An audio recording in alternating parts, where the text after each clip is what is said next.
I'm Dr. B. I want to say welcome. How's everybody doing on out there? Well, listen, we're going to do a webinar this evening, and it's basically called Breaking Down the BS, How to Reopen Your Office. All right?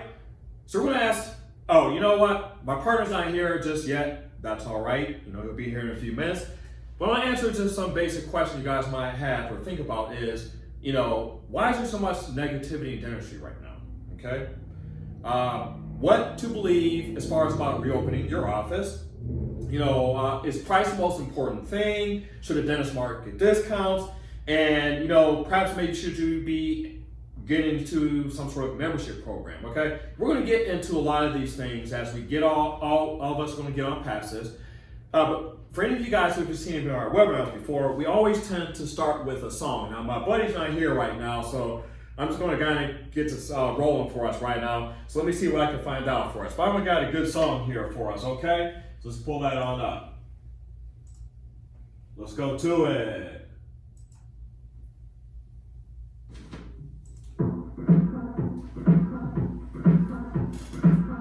It's called What About the Funk, all righty?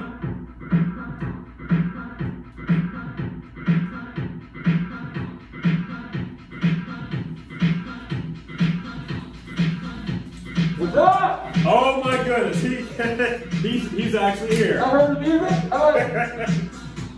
We got the funk. Yeah. Protected. His ass is exposed. Can you even hear me? Oh man, I Yeah, I can't had hear to drive. I was done. you. Man, how do you drive like that? Very carefully. Can you Oh, even hear what I'm saying? No, I can't hear what you're saying. Ah! No, Ah. I can't hear you. Ah, cool. Start on me like, Oh my goodness, let's go into this. we got the funk. Yeah, we do, the funk. So, You know what? I think that song actually was very, very appropriate about as far as talking about the funk. Okay? what's that? You know, I still can't hear you. You know, this is really hot. You Yeah. hear me? No, Hold on. You don't got the funk, right? no, You got- no, I don't got no funk. No. All right. You promise? I promise. All right. No, I got no funk here. So, I think, hold on, Okay. gotta, this is a gear, man. This is gear. Everybody feel like this? Welcome to the new world. Oh goodness. Oh my goodness. Oh, God. Ah. Have mercy. Oh. Well, you know, I think that's pretty protected. What do you think? I think Messing so. with here? No, you're right. Well, You're right. we're live on this webinar, you know? Yeah. And, you know, social distancing. We're All breaking right. that rule. Yeah, we are. Yeah, a little bit. Oh my Well, goodness. this is the gear we're all welcome to. Huh? Yeah, you know, give me a little fist bump as well. Dude. Well, wait a minute. I don't know where you've been, so you know. Oh, yeah, seriously? little sanitizer.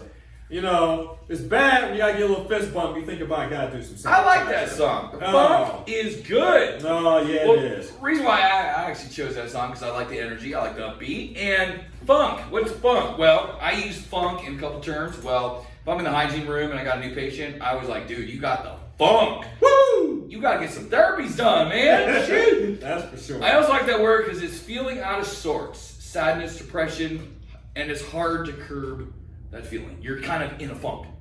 Drawback, as a with fear or pain, and is a state of nervous suppression. And I think where maybe everybody feels like they're in a funk. A lot of guys are not reopened right now, and so they don't know what to do. They've heard a lot of webinars and stuff to say what to do to get reopened. We've been requested a lot, say, hey guys, are you gonna release your webinar? Are you gonna release your webinar? We've released a couple tips, but we really wanted to release a webinar because we actually have reopened. We've been open for a week. We've been open full. We never shut down actually, and we'll go into that.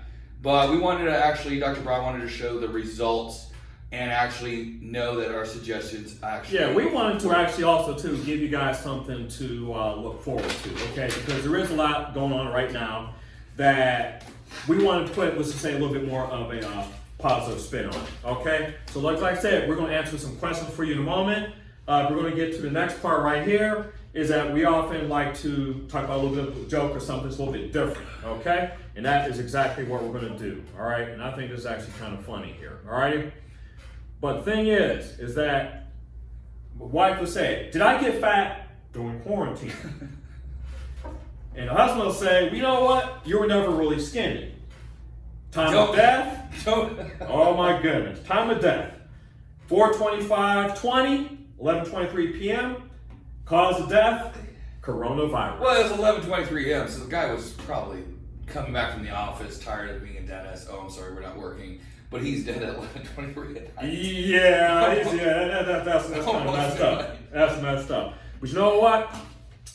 I like the fact that here, which this is something we want to, in a sense, focus on because we are about the positive right here, okay? And we're talking about selling, okay? Which is something, of course, we'll go on into. All right, a little something here that, as we also find when we're putting something together, just a little something just for you to think about, okay? You think about this. If you stop selling, your business won't survive. It's not a good thing. Then you can't buy from someone else, and then someone else's business won't survive. Very true. Okay?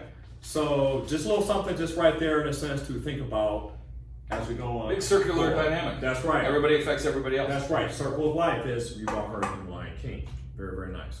All right? The Lion King. Yeah, Okay, exactly. remember that. So next part is about stopping the defamation of dentistry. Okay? And I That's think an right interesting there, topic. yeah, I very much think so. As far as the defamation of dentistry, look at us right now. I don't like the fact, and I'll give a couple straight points, is that we've been deemed non-essential. Oh, that took my hide. Yeah, totally. Especially for Non-essential. what, perio and ortho? Oh yeah, I would really, really be pissed off if I were them. And I knew that something was up when they said we had to give away all of our PPE equipment. A great point. All right? Do you guys remember getting asked to do that? Yeah, I mean, Did you guys do it? giving it all away. No, we kept all of our PPE, and as we go on in, we'll tell you guys the reasons why. The other situation, dentists versus doctors. All right, I kind of remember maybe when I was in dental school, sitting around some of the other colleagues, you run into some of the medical students. All right, how many of you actually ever kind of heard a little bit of a snicker that, you know, they were considered doctors and you were considered dentists? All right? I think everybody of us have heard that. That's right. Especially if you were connected to another school. Nah, you're not a doctor, you're just a dentist. I mean, that's right. I mean, that doesn't bother Dr. I because, you know, we know where we're at. All right, but we all have heard that. Another thing, tooth fixers versus healthcare professionals. Okay, I knew right away that when they first started telling me to give away all my PPE, I said I'm a doctor. I'm a healthcare professional. So, you know, why am I going to give away the equipment that I need that protects myself, also from my patients, and vice versa? No, that's just no. We need no, exactly. And so, as all this has been going on, there's been a lot of things online, and I think most of it has been negative. Okay, I see a lot of negativity. I see fear, no confidence. I'm hearing that, oh my goodness, it's going to be a bear market. You know, projecting fear, a new economy, and oh my gosh, just practices are going to die. And that's just that's spread. That's viral. Right yeah, now. it is. And we're gonna address that tonight in critiquing some webinars for you guys. But I agree with you on that. Doc. Yeah, no. But see, you know all that is the way Doc and I kind of run things here at the faculty office and throughout our other multiple practices we have in Troy Institute. But we believe in a good attitude, and it's positive. But those effects, those things you were talking about in the previous slide, these are the effects that it affects. I mean, all the negativity online and all the people saying these two terms, or I'm going to rehire my staff, or I'm going to do this, or the world's going to be an unknown end. It has effects of attitude. So what's going to happen to attitude? All the doctors across the country. Yeah, it's going to go down, and your whole staff's going to feel bad. And I'm wondering what's going on next. Positivity. That's right. We believe in positivity. But that's going to go to negativity. It sure will. Confidence is going to go to It's going to go down. So when the dentist confidence go down, what's going to happen with your team when they're like, if you're not at work? Yeah, that's gone. So everybody now becomes insecure, a lot of insecurities, and it's a trickle down effect that becomes like, forgive the pun, a virus within the dental industry. Can't forget the pun. Yeah, I guess it's true. Right, and what's even crazier too is that our associations, to me, they seem like they've been kind of freaking out too. Oh, well, you look at the Association of Hygiene. You guys I know all of you guys have been hearing about that. the associations or the hygienists are putting things on CBS in California about hygiene and how they want to go back and all that kind of good stuff. And that's going to affect everything else. It is. It is. I think they're going to end up regretting it. Yeah, because that's not the way we look at things right here, right now. Okay. Especially when they reopen and they know that none of their patients are going to be on their schedule and they don't have a hygiene department because the hygienist association scared the hell out of your population. That's right. To me, not knowing where I'm going to be able to eat or not is just as scary, if not more than anything. But why did the hygienists that were sitting home bored freak out, call their associations? Because I was told that there was a flood of calls to the associations that causing them to react like this. No, it's not because we didn't lead.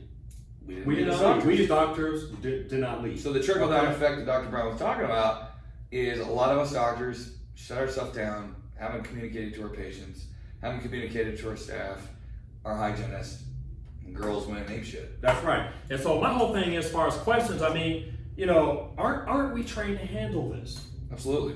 I mean, we're doctors. Yeah. We glove up, we mask, we do universal precautions. Okay. Are you not a doctor? Yes. We're trained. Are you not in physical diagnosis? And are you a leader? Because I think that if you can answer all those questions honestly and you answer them the right way, in my opinion, then we can lead and everybody won't be so fearful. What do you think the medical profession thinks about this? I think they're amused. I mean, I've had a lot of physician friends and they are completely, I was talking to a physician yesterday morning and he's like, I don't know why the dentists are not going in with confidence. He even sees from his side, a lot of doctors, dentists, I want to say yeah, is that something? Are not confident, they're freaking out, and I think it is spreading around like a virus. But he also says, I talked to a chief pathologist in the state of Idaho about what's going on in the world today, and we won't get into the COVID-19 because that's not what we're about. Of course. We're about moving it in a positive with a great attitude and how to relaunch your practice. But a lot of them are amused. Like, you guys have universal precautions. You got all your PPEs too, stuff. Go in, and physicians aren't nervous, man. They're going to the hospitals just doing their thing. Yes. So you know what? What I want to do for you guys right now is a couple of great gentlemen up here that we highly respect. Okay, so in a few minutes, we're gonna, when we come back for a short break, we are going to be doing a critiquing webinar. Ooh, coming up. That's good. So stay tuned. That's right. Be back in a moment.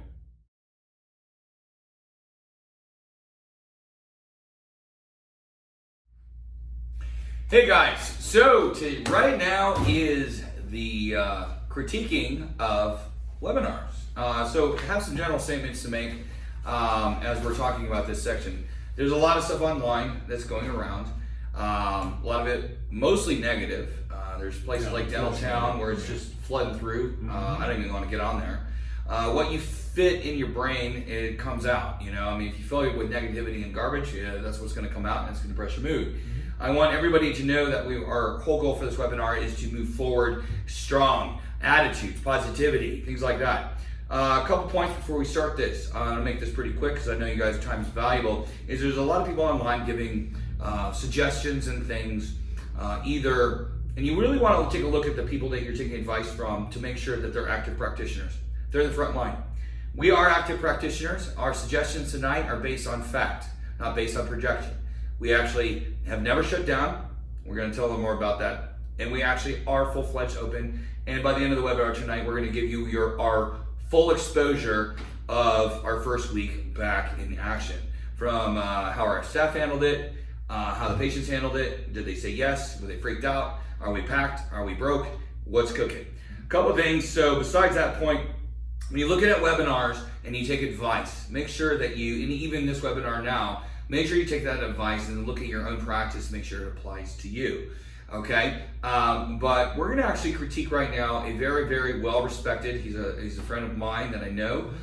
His name is Mark Costas with a business, his business is called DSI. He's very well-renowned. I respect him from business completely.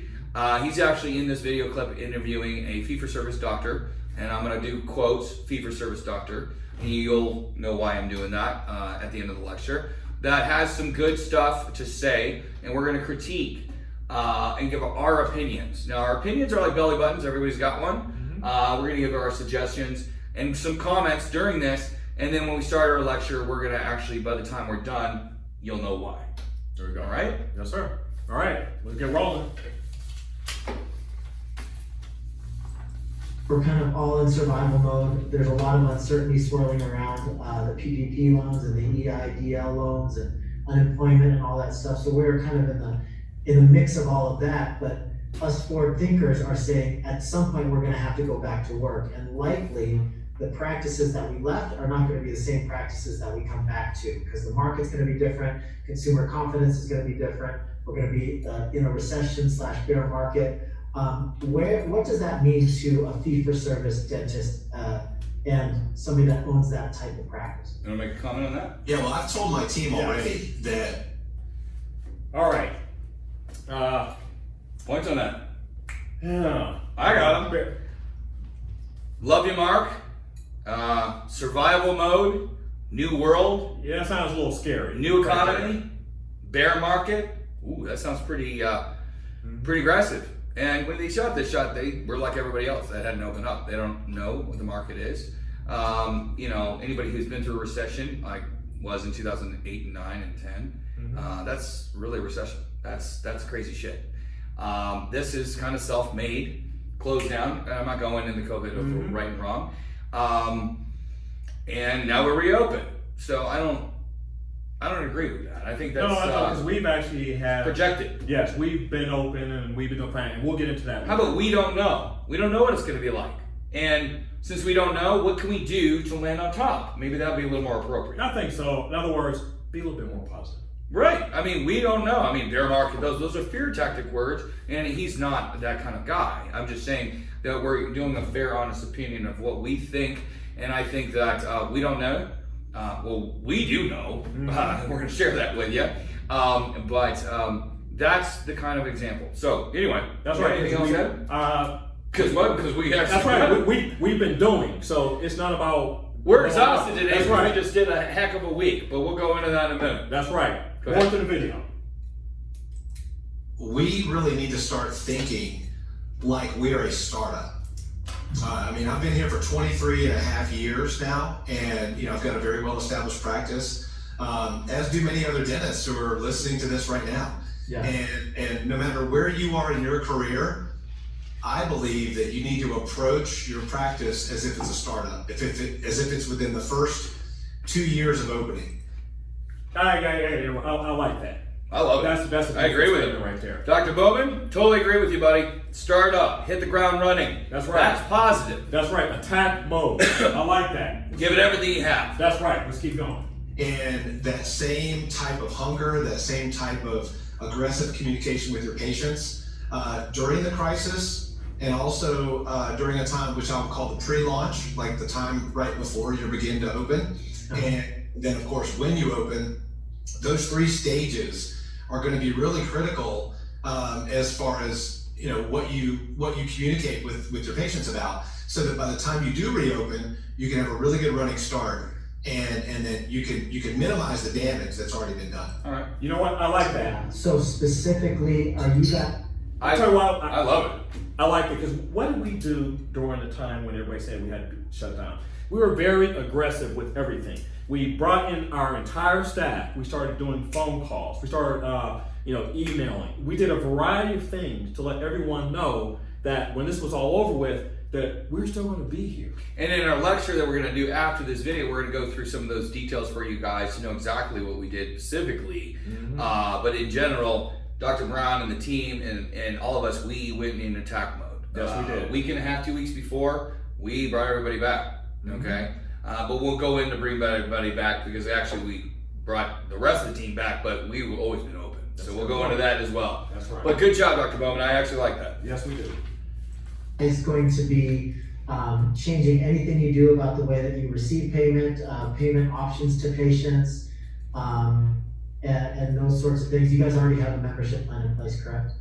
Yeah, that's one of the things I wanted to mention, and if you want to go there, we can. Let's go there. Yeah, sure. I believe that any practice that does not currently have a membership plan in place needs to develop one and have it ready to go before day one. Day one meaning the day you relaunch. I think in the pre-launch. Mean mean after the crisis and when we're all back to work? That's correct. Yeah, and during the pre-launch phase, which would be, the thing.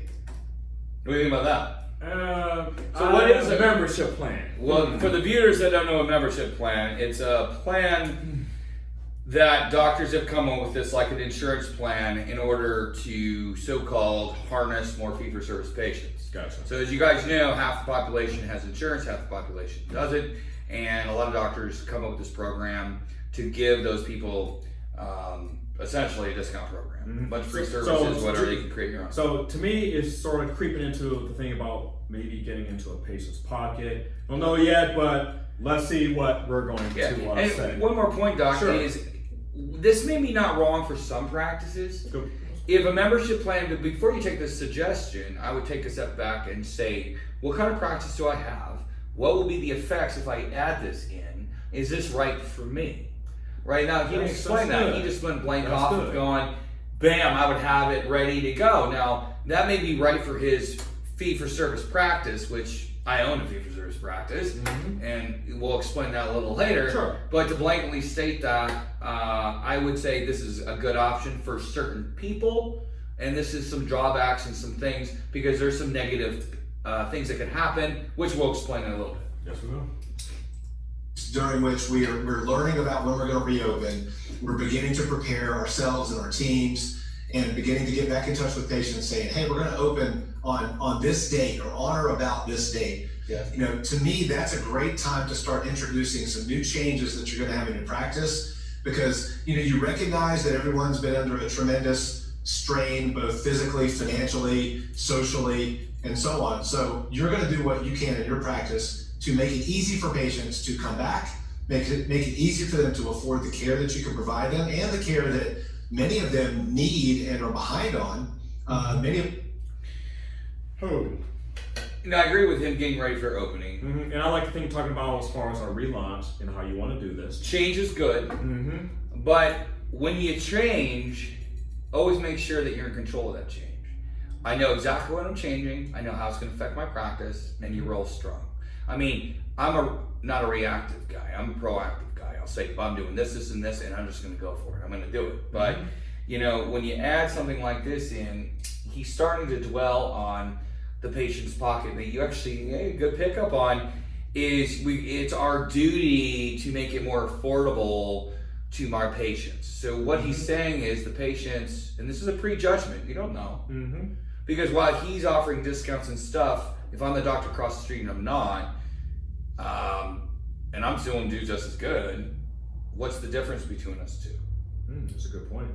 Okay, now we're a fee-for-service office, and I'm going to explain a little bit. We're a hybrid, and the guys across the street from us, from the faculty office, do discounts. Now, what's the difference between the practices, and do we offer membership programs here for our fee-for-service patients? No, and we're going to tell you why. So I think change is good, but be careful in the change that you do. I like that. Then they've already been scheduled for that care. So, I think a measured relaxing of your financial policies would be a great idea. Okay. And going back to the membership plan, some people are going to continue to be without a job. We have neighbors who. Doc, just for a second. What do you got to say, man? I know you're going to say something about that. Did it cue you? The relaxation of your financial policies. Yeah. Okay. Why? You shut down for 45 days to 60 days, and suddenly you're going to relax your whole policy. Now, relaxing as in what way? And is he going towards discounts? Is it why? Yeah. So 45 days ago, your crowns were worth X, and now they're worth Y. Are you justifying in your head, I'm doing this because I'm just such a good dude? Well, that's not what you don't do that in business. No, you don't. You adjust according to the market. Do I need to adjust? Do I see facts that are going to make me adjust? Or am I scared of what's going to happen? So I'm going to make these changes real quick, and just because I'm judging that this will help a patient. You see what I'm saying? Yeah, I'm justifying why I'm doing it, but it really is, the real fact is, I think that people buy for a certain reason, so I'm going to discount, or I'm going to add more of this, more of this, more membership in order to attract them, because I don't believe in my fees. Right, and you know what? I stopped. That's how I look. Yeah, no, I stopped for a reason because that's why he and I are brothers. Because I was thinking something and he related. Yeah, you're I like smarter that. than me, you I old like man. that. Shoot. I like that. So let's keep going here. Who one neighbor in particular who lost her job as a result of this simply because her company went back and re-examined their processes, That can happen. and yeah. they That's decided fair. to cut her entire department through no fault of her own. And that will happen. So there's going to be a lot of that, and there are Maybe going to be not a lot of people that. out there that Let's don't stop that have for a second. insurance all of a sudden. There's going to be a lot of that. You don't know. Yeah, that's again, Doc. That's right. With all due fairness, that's sort of a you're just kind of like a projection on something that may not. It may not That's occur. right. So you're going to adjust your entire business model in order for one example. You know. No, we are understanding. You know, because there are- projections. there You are want some to things that talk can about occur. projections? Yes. What type of projection are you talking about? 88. Oh boy. Okay. Oh no, boy. I got too damn bored. Oh and boy. anybody that knows my Oh deep boy. personality is going to go, really? You read this Oh whole boy. document? Oh boy. Uh-oh. This is a projection of dentistry in the next blah, blah, blah years. It's based on a lot of different studies on the Great Depression, and it's all projections. Great Depression. Oh, yeah. my I mean, you goodness. can read it. I was Oh. bored after the first 3 days. good. They categorize certain practices, and it's talking about how dentists. I mean, look at this book, Who dude. did all of this? Oh, this is graphs, and I mean, I thought it was kind Is of. that where the dudes go? Oh my goodness. Is that where the dudes go to? And this is what's going to happen. No, you don't know. And for you to compare it to the Great Depression or whatever philosophy you did when you wrote it, do I read this shit? No. Who did that? Who wrote that? Oh my god. No, man, and it was Oh. irrelevant. They don't know. This is, things are reopening, and now that I've done that, I feel confident because I already know because we already open for a week. Yeah, and we. So yeah. Yeah. For at least for us, Yeah. that shit's way off. Yeah. Yes. Oh god. And we're going to show you why by the end of the webinar. So Yeah. I'm yeah, sorry. Yeah. That's all right. That's okay. All right. All right. So we're gonna move this on down just a little bit here because we're gonna get to another point here. But oh my goodness. So you guys like us Our critiquing this patients stuff? who have appointments scheduled even in June, July, August, they're going to get back to work and they're going to call our offices and say something like, I can't come in to my scheduled appointment because Projection. I've missed all this time off work. I got a lot of catching up to do, and I've got to cancel my appointment. Sure, sure. We're prepared for somewhere between 20 and 30% of our scheduled appointments to be rescheduled, even after we've rescheduled them to another date. Prepare for the worst.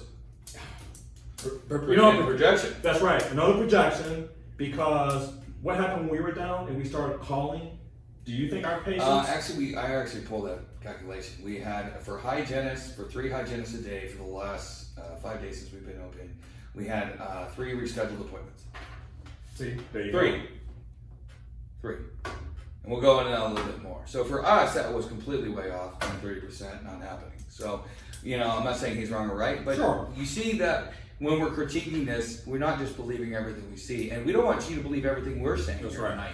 We want you to look at it in an unbiased way. I love Mark Costas. He's a great dude, and we've been talking about different things we could do together for teaching.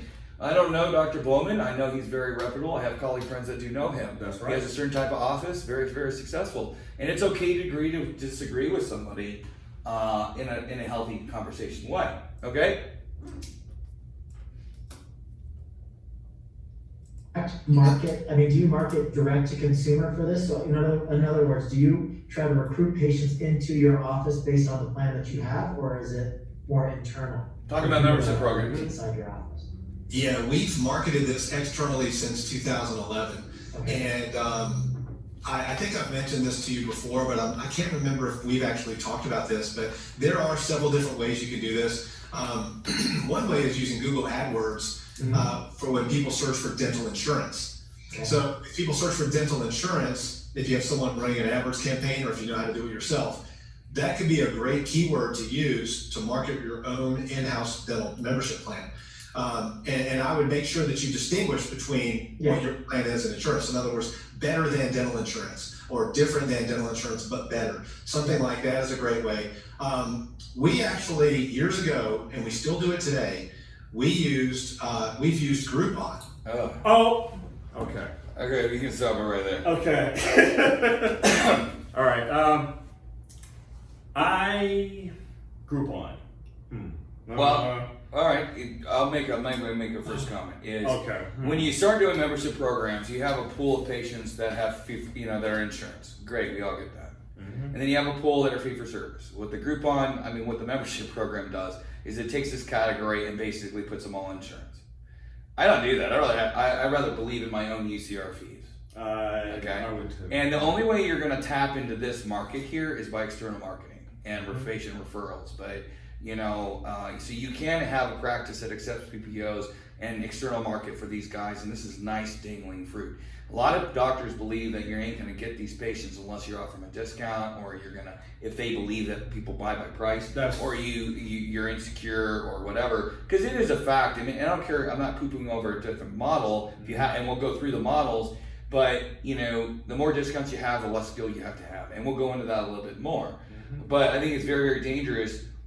But the Groupon thing, go ahead and talk about that, man. Oh, can I talk about? Go ahead. Okay, all right. Just break this down for you pretty quickly. Salons have been closed down for last Lord knows how long in the part of the country.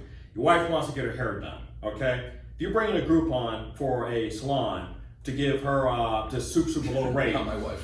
what is she going to say to you? So if this person gives a Groupon ad and it's, I don't know, $50 for a cut and coloring, what do you think your wife is going to say? Guys, my wife, she'll tell me to jump off a bridge. That's right. It's not going to happen. She waited. She just actually got her hair cut yesterday, my wife. Mm-hmm. And she waited for her girl because she was that loyal, even though there were some people that were doing local. She's saying, they're very, very That's loyal. right. I even throw it in another hand. Okay, you think about this as doctors. Okay, plastic surgeon. Let's say your wife wants an enhancement. Okay, do you think your plastic surgeons? You think she's going to want to do it by the guy that has the best Groupon ad? Not happening. Okay, I'll take that up a notch. Okay, you do that. When you market in Groupon, I'm not saying it's terrible for whatever practice you have. I'm just saying you got to first decide what kind of practice you want. And that's a good point, Doc. I've had patients because my guy across the street actually uses Groupon, by the way. Okay, I've had his patients come over here and spend $17,000 on a reconstruction makeover on the upper arch, and then go back over there for his little pro fees. Mm-hmm. I've actually talked to the guy and he's like, well, why did they do that? Why did they address me? Well, it's because you personified discounts in your practice, and they heard, of whatever reason, a reputation for doing good quality aesthetics and things like that. So if you're going to go on a Groupon, you better accept what you're buying, what you're getting. And the mindset of buyers in Groupons are a little different than if you use other forms and methods of marketing. You see what I'm saying? I agree. Totally. So, a lot of people that do Groupon think that it's going to increase their bodies or the new patients that are coming in. To me, I love external marketing. We sure as hell do. Mm-hmm. And we're going to show you in our lecture here in a few minutes why we do marketing and how we do it to grab, but we don't set it off the tone of Groupon discounts.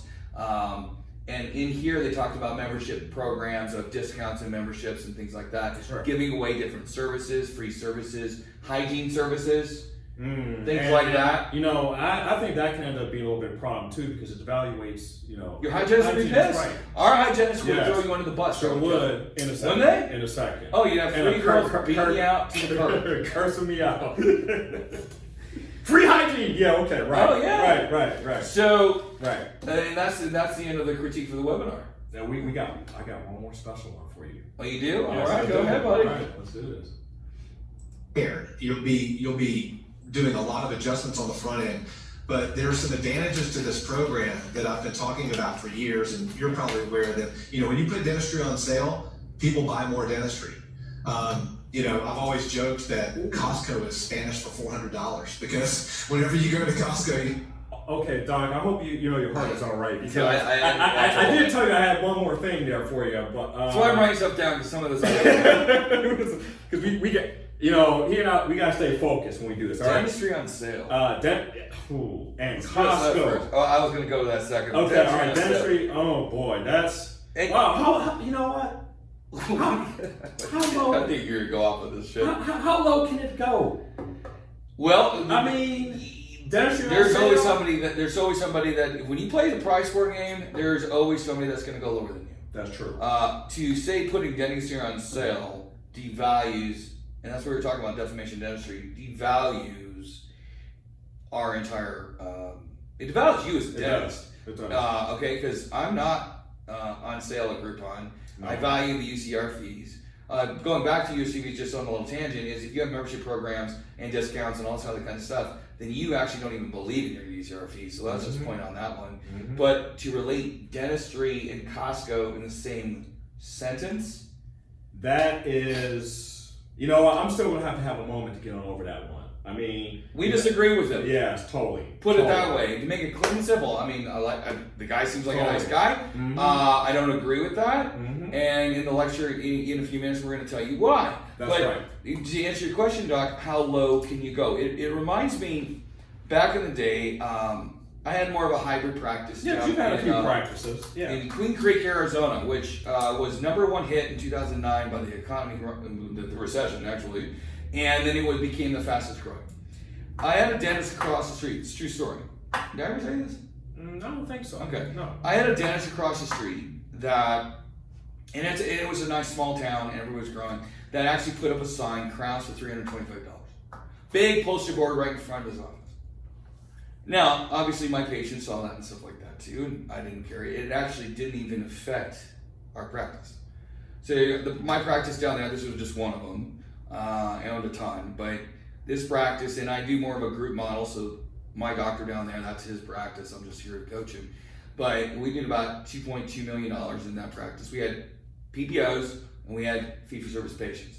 I think down there it was about 60% fee-for-service, no discounts on membership program. So we were getting our UCR fees, which were like down there, I think it was like $1,200 a crown. Okay. And then we had our PPOs that were standard. So this guy across the street puts this big old sign that says $325. Now it irritated me. I mean, I don't live down there. I live in North Scottsdale, but I would get calls, and then I was like, you know, I'd go down there a little more frequently. Then I got a call from other doctors around the area complaining, and I'm like, well, it's not affecting me. And he was right across the street. So you know what I did? What'd you do? Uh-oh. This was about What did you do? Yeah, this was about 6 years ago. I owned a dental lab at the time, and so I got a little bit irritated because I didn't care what he did to his practice, but in the area, I wanted to teach him a lesson because how low can it go? Right. And when you take that, you devalue, and then you create more shoppers, which is fine. We can handle that. And once again, it didn't affect my business. Wait, so what did you do? I put a big sign, and I said $75 crowns right across the Oh my God. Okay. No, you did. Actually, you would. Yeah, I did. You would. And then literally his sign was across the street, said $325. I put a sign that says $75 right now for a crown. And I put a clock watch, and I wanted to see how long that guy would take. Wow. 2 days. He Okay. called me. He called my office, begged for my cell phone. The girls got it. I was in North Scottsdale. Any guys called me, and he told me, he says, Doc, you got to take your sign down. I'm like, why? I'm like, your sign's up. Well, yeah, I know, but I need to increase my new patients. And, I'm like, oh, what happened? He goes, well, when my patients that were scheduled that day for my 325, they just took a right and went straight to your office. I said, yeah, no. And the patients are staying. We don't offer that anymore. I mean, well, it still was when I was talking to him. And he goes, well, I just basically, it's going to shut me down. I said, yeah. I said, how's that feel? And I said, I don't care. But the point was made. How low can you go? I could have held that for months. I owned a dental lab, so it covered costs. It didn't even affect my practice. I said, here. And I explained to him. And within a day, he took the sucker down. And he never did it again. Wow. I don't care how he competes, but if you really want to get that low, and all other doctors were like, oh, thank God. I kept all the patients that came over. Well, you know what? I'm actually glad that you actually shared that story because It's personal. I hope that's a little lesson to let you know that, when people drive by and they start seeing this type of stuff, what do you think it does to how people perceive our profession? I did a promo. I did a special promo. That was a promo. Him, that was what he was doing. Yeah, So that hurt his practice, and people started, for us, they just gobbled it up. Right. Well, you know what? After going through this video and this little story, I think we've also just kind of shown you guys, what we think about certain things. I think for the rest of this webinar, we're going to take you through the meat and potatoes. Absolutely. And really show you why all of everything that we're saying to you actually makes sense. So we'll be back with you in just a few moments. Thank you much.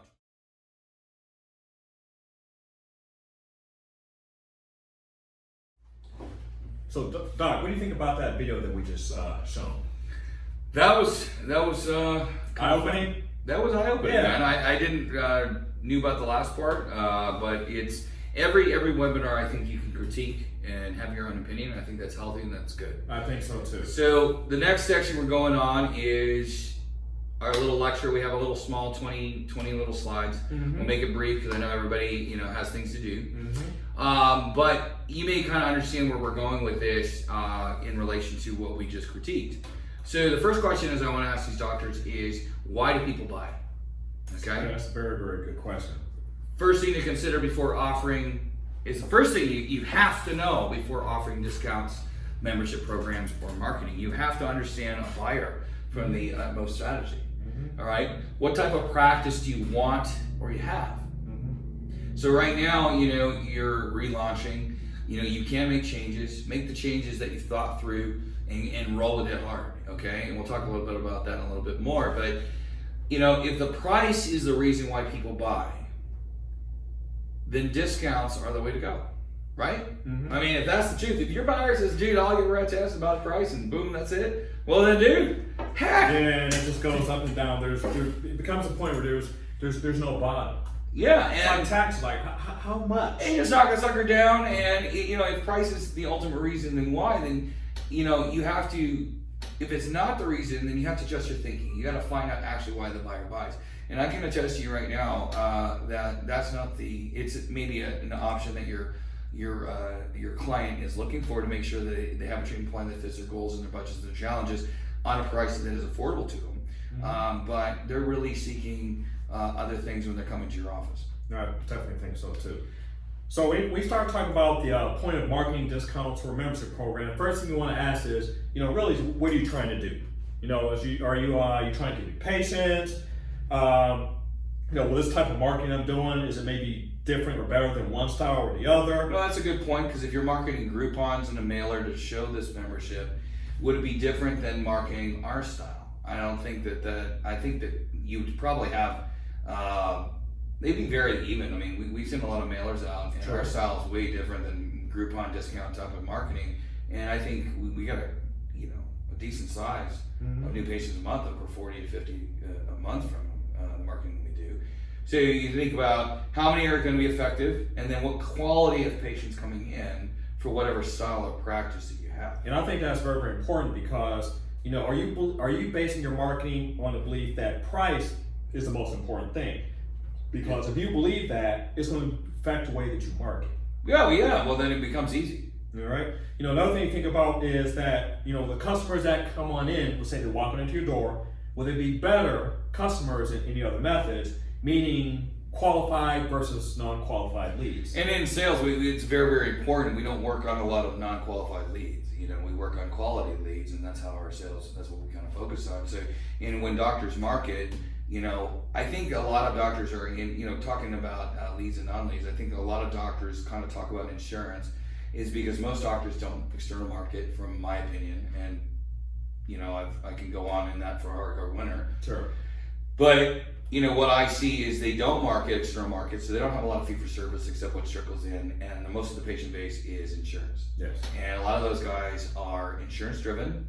And the doctors, I think, generally, struggle with how do I get past point insurance. Now, we teach that in the sales course, how to work past it. It's very, very easy.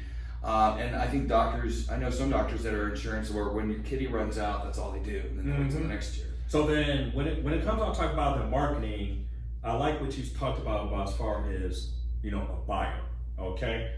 We may think a lot of times in terms of its price, but what do you think is the top reason why that people want to buy? What are we trying to help them do? The biggest thing a buyer wants and needs help with is decision making. I agree with that. And they need information for them to actually make a good decision that they can justify buying from you. You're going to have objections, you're going to have stalls, you're going to have things that you're going to work through, and there's a way to do that that's just really nice and smooth.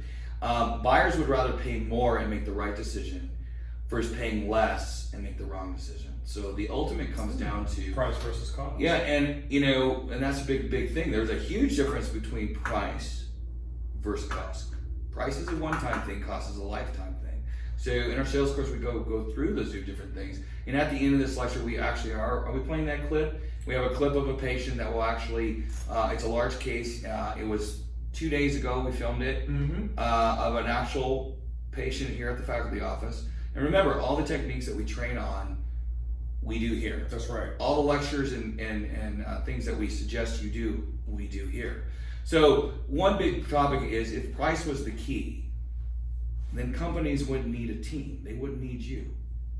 Actually, that's true. What would be the purpose if price was the only reason Drop the to sucker down. train anybody? If the buyers are only thinking about price, drop the damn price down and just roll it out. Yeah. Right? No, not at all. Not at all. So very interesting things to talk about. So the thing I wanted to talk to you about that can kind of help you evaluate some of the critiquing that we did on that video is, I think doctors need to understand the types of variable practice. And I think so, because we actually, what we're doing is we actually kind of broken it down, the types of practices, so you can kind of have an idea as to, you know, what are you looking for, what type of practice you want. I think the first one that everybody thinks about is the fee-for-service practice. Okay, UCR fees. Well, the thing about a fee-for-service practice, They believe in their user. oh, they totally believe in their UCR fees, all right? And for all of you that's on out there, you know what a UCR fee, a fee-for-service practice means? You have a service, the patient gives you this, and that's it. And they don't bill insurance. That's That's right. a fee-for-service practice. Fee-for-service, right there. The doctor, the team believe in the UCR fee of the crown being $13.95 or whatever it may be. That's right. And it's high-end sales skills. They know it. The team's there. They're polished, and that's the only way to maintain. Now, back in my era, 20 years ago, I mean, and quite frankly, I have a fee-for-service office. I've modified it since the recession in 2010. And I'll tell you in a few minutes. But when you tell me, hey, I got a fee-for-service office, I'm going, damn. Now in Arizona, there's only like about 2 guys that really still have a true fee-for-service. We have a hybrid here, and I'll tell you that in a little minute. But that's really what a true fee-for-service office is. Now the second tier of fee-for-service office is they can call it fee-for-service office because they don't bill insurance. Okay. But they're set up on a discount membership program. They rarely get UCR fee. Everything's discounted, and there's varying degrees. Like Dr. Bowman, well, I respect the guy. I don't have a problem with him. He has more of in number 2 practice, and he can say to his blue in his face. But I think you can tell from his webinar that fee for service, for us true fee for service guys, yeah, I mean he has a discount practice that he's lowered his fees enough for the patients to write a check. Now that can go to varying degrees. That's right. I do respect him because he's only at first. You notice he was like 10 to 15%. We used to do that in fee-for-service office where we give a courtesy when they pay cash, or if they're a veteran or something like that. And that's fine. We didn't have any membership fees or any of that crap. We didn't believe in that. That's the way we marketed. So there's different levels of the number 2 fee-for-service type of practices, and they can even gone down. There was a guy that started one for $500 crown. That's what it was. $99 everything. I mean, that can be very, but they can say I'm a fee for service. So, if that's the model you like, great. It's not a problem. I don't have a problem with that. So that's good. So the next part is third is clinic type practice, where you primarily, HMOs, DMOs, state insurances, all PPOs, and you may have just a little bit of fee for service. No, about that one you can add, Doc, is adding some kind of, these guys don't really have a lot of fee for service practice. I mean, patients. They don't market for them. They just run an insurance-based office. Sure. Adding a membership to that type of program wouldn't hurt the practice. Would not If you have a number 1 and you add a membership program to it, you just killed it. That's right. Okay. More. I mean, you see what I'm saying? So I'm not saying that his lecture was bad. I'm saying it need to be more defined because it is good for certain styles, and we're going to get a little more into that. That's right. 4th type of practice is a PPO in-network, fee for service. No other insurances. And that is what the faculty office is. We accept 5 PPOs, and then the rest of them are fee for service. Now, when we say fee for service, we're talking all those other patients pay UCR fees, no discounts, and the rest of the patients. And we're about 80% fee for service and 20% insurance. And when we show our collections numbers from this week, you're going to see the difference spread because we're getting the love going. Now, if you add a membership program to the faculty office, you would slice this up so fast to make your head spin. No, I So fire you. We wouldn't anyway, but Yes. we can't, and we're a $3 million office. Mm-hmm. Okay, so if you want to compare apples to apples, That's right. we're not going to entertain that because that's not good for us. While that may apply to others, it's not good for us. That's so right. there's a special type of practice that's being pretty popular. You know, I was starting to research that a little bit about this new patient-driven practice.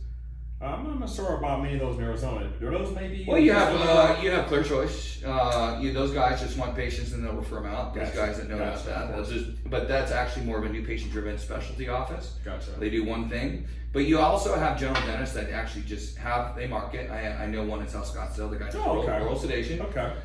Gives it to the patient, does his shit, and then boom, patient's out. So he's not carrying the overhead of Gotcha. the hygiene department. He just does surgeries, and that's what he does. Now, if you talk to that doctor, he's like, I just don't want to deal with hygienists. And if you talk to a lot of doctors, the reason why about hygiene, they get that is probably the loss leader. They're probably breaking even. They don't understand the hygiene value. I love hygiene. That's right. That's right. Okay. All right. So, next one, we're talking about in terms of pools of patients. All right. So there's a situation here. Let's say that right now, patient with insurance is about 50%. All right. You get these by being in network or marketing.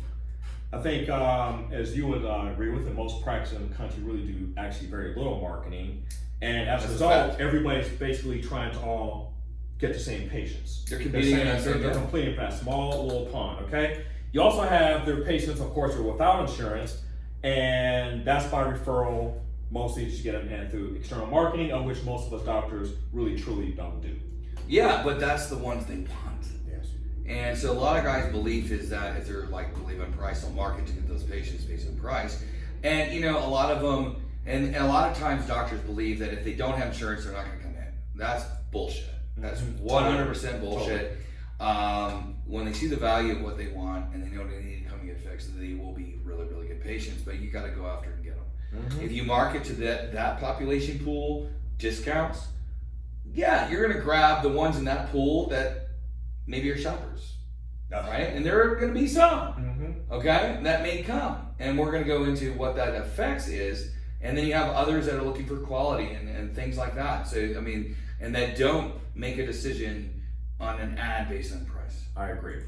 I agree. All right. Let's go to the next one. So, Discounts. hate them, love them. Discounts. I love them. Yeah. Discount dentistry. That was my Yeah. first reaction when all hell broke loose. Let's do some discounts. Discounts are very, very dangerous, and you got to very worry where you do it. I don't like the word discount in my office. My girls know that there's never used. We never say that word. It's just a bad word. But if discount breaks the trust, especially if you're in the presentation and then you present and the patient is not happy with the price and you haven't worked out staging it and there's other techniques we can go through. If you at that point offer a discount, you kill the trust. That's right. You're done. That's right. It sets the buyer up for more discounts. So when you market discounts, you just told the buyer, and this is what the buyer's thinking.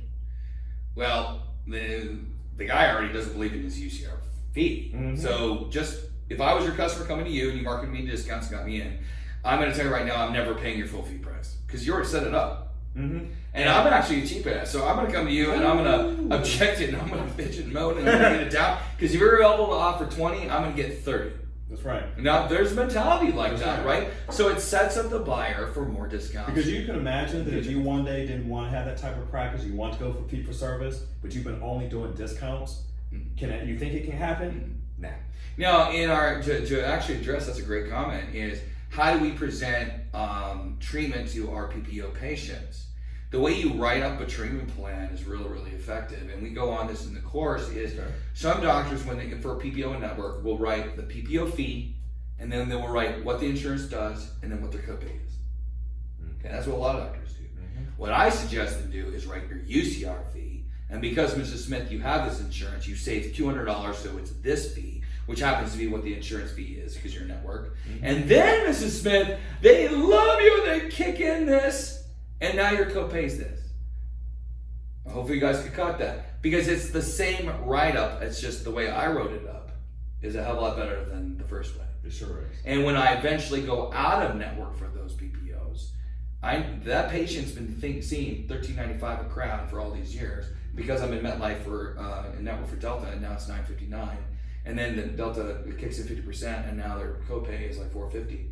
But when I switch out, they don't get that top discount, but they're in their head, they're used to the $13.95, and their copay may have raised a little bit, but I didn't do a shock and awe. If you write it down this way, where you don't show them UCR fee and you only do it this way, then when you go, they're getting a raise in the copay mentally, and then they're also getting a raise and you raise your prices, which you never have. So the way you present your treatment to your patients, I know I'm going on a tangent, is really important to be able to give you control. But very much it is, because what that all leads on down to is the fact right here, that the more you discount, then the less skill that you're going to need to actually close the deal. That is a fact. All right. Okay, that's not, and also I'm going to trump that up. Okay. In sales, I mean, I can recognize a young salesperson so fresh behind the ears is unbelievable. Really, how can you recognize that? Because the only technique that they've been trained on is discounts. Ooh. So the weaker a salesperson are, then the only thing they have to do is discount. We had a guy that sold us a copier, and instead of going on the value of the copier, and because we needed a copier at the faculty office, it was like boom. So we bought a $7,000 copier. Okay. And I murdered him. Okay, I got the sucker for like $3,900, dude. Wow. And I wasn't a butthead. I just was like, dum, dum, dum. Now, in his reaction to me was so weak that all he did was start, instead of saying this copier is sweet, it can do this, and it can internet, go boom, boom, yeah, he just went, well, okay, I'll do it for $5. And I was like, well, shit, you made that easy. How about this? And then how about this? And then back and forth, then bam. He lost me in the value. There's no value created on that. If he's stuck with, hey, listen, this Canon or this model is the best of the best, it will solve your function, it's going to increase your speed, it's going to do all the things. If he had sense and did his discovery with me and asked, why are you getting a copier? What is your needs? What are you wanting to do? And then show how his product would solve those needs, it would have created the value, and I probably wouldn't even, I would have been like, dude, I'm cool. Because I'm not a cheap ass. So then that leads into the next point I'm saying about as far as that the less you discount, the more skill that you and your team needs to actually close the deal. 100%. And a lot of consultants that don't own practices, they'll consult and they'll give you like, personality tests, and they'll say, do this system or this system. It really comes down to, and it comes to terms, is the process of sale. What about smiling more? Well, I believe in that, but it's not just, hey, increase your case acceptance because you have smiles in your office. I mean, there is, now that's important. Sure. But it's more than communication. Of course. It's techniques that every other business knows. So those are some suggestions I would think that we need to be considered. All right. So fact, marketing, price, or discounts can absolutely be dangerous. All right. You may bring in some buyers, but now you have solidified price is the number one reason why they come to you. That's it. See, they're coming to us, and price is a concern. But they're not coming to us because we marketed a discount. They're coming to us because we have whatever reason they heard about us, we have a good reputation, whatever it may be. And we will be addressing price. But we didn't reissue that price is the most important. When you market price, when they come in, you just told them that all you really care about and for your value is price. Makes sense? Yeah, it totally does. It makes it harder to create that value. That's right. I mean, you do that, it's hard to create value. The buyer is less likely to follow your lead. It's going to be more difficult. Okay. And what they'll just keep doing is they'll just keep asking for more discounts. Okay. They'll send you patients that will ask for more discounts. Okay. So why do it? I agree. I totally agree.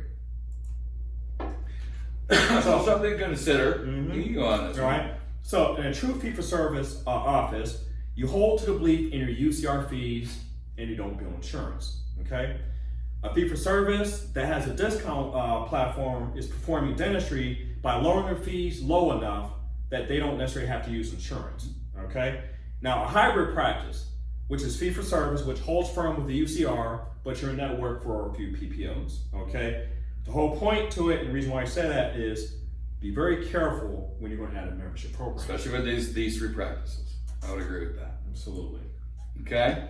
So in external marketing, consistency breeds volume. So, we get asked a lot about marketing, and at the SI Institute, when we're training our students to instantly go home and do kick-ass procedures that makes the practice a ton of money, Sure. they want to know how to external market. Well, first we actually teach them how to utilize what they have in order to start doing implants and grafting and those kind of things. Mm-hmm. And then we actually teach them how to do external marketing. But when you set a marketing budget, let's say $10,000, and I know general dentists, especially if they don't do implants, are like, holy shit, this is stuff. Yeah. What kind of procedure do you have for 10 G's that can wipe that out? Well, see, you know what I like about you in a sense saying that is that, here at the Simply Implant Institute, after 4 days, you are going to have done anywhere from 15 to 20, maybe 25 implants.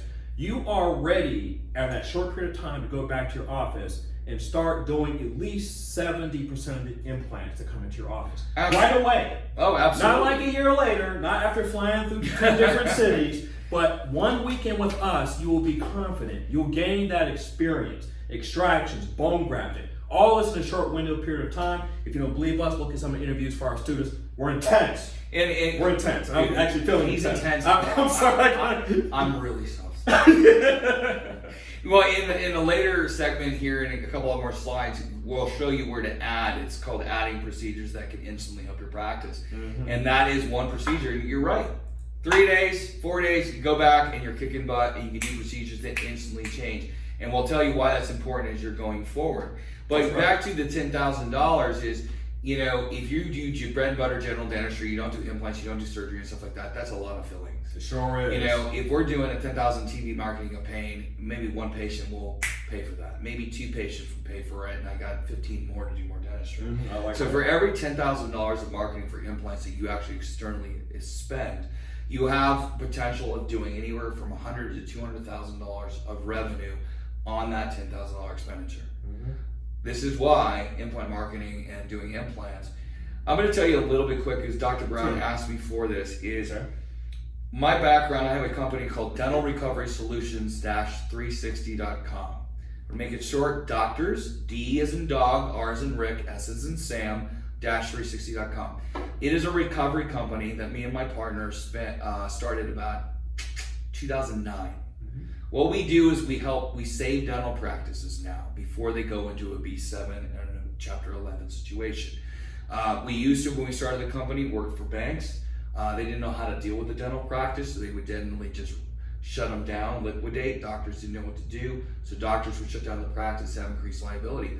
Now, one would think that majority of the practices that are in that situation are lower grade practices. That's not true. A lot of the repos, I've done repossessions and restructuring for DSOs that have 10 practices that are about to go into Chapter 7, and we get them out of harm's way. We've renegotiated loans down for pennies on a dollar. We've done asset protection, where we're taking a doctor that is about to go BK, we get the asset away from them, and we give it back to the doctor after the bankruptcy is finished. There's ways to protect your assets. So I know what I'm talking about when it comes to this particular comment on external marketing.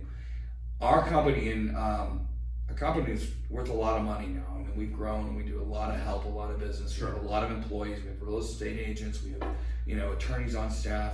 And it's been a business that I started with my partner, who's amazing. His name is Mark Bailey, who's been one of my coaches. So everybody has a coach in life.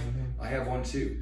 So Mark, if you're listening, shout out to you, man. You've changed my life, and it's nice to have you as a partner. Love Hey, wait a minute. He's my coach too. Mark, thank you. I love you, Mark. All right. So when it comes to this aspect, my point was going to be making is when I'm giving you guys serious suggestions, it's because I see this all the time. When I see external marketing, I don't see doctors doing it. The practices that go into problems, I've never had a practice that have had distress that did implant dentistry. Good point. Now, we're not talking about hybrids and all the crazy bullshit. We're talking about doing a general practice and adding in extractions and bone grafts and actually tooling into implants. Not implants that I do 1 or 2. Mm-hmm. Guys that are like, dude, I can't do them all, but I am trained. I got life training. I know what I'm doing.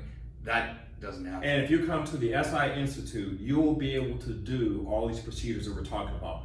Quick, easy. I mean, you'll get to the point where you'll be doing implants like you do fillings, and those are just the regular cases. I will promise you this: you will go back the next day and instantly double your practice. I mean, you're going to instantly go out and you're just and you drop implants in. You're going to increase your great procedures. Quite frankly, especially if you're a seasoned doctor, you can get like, oh my God, I just unhandcuffed myself.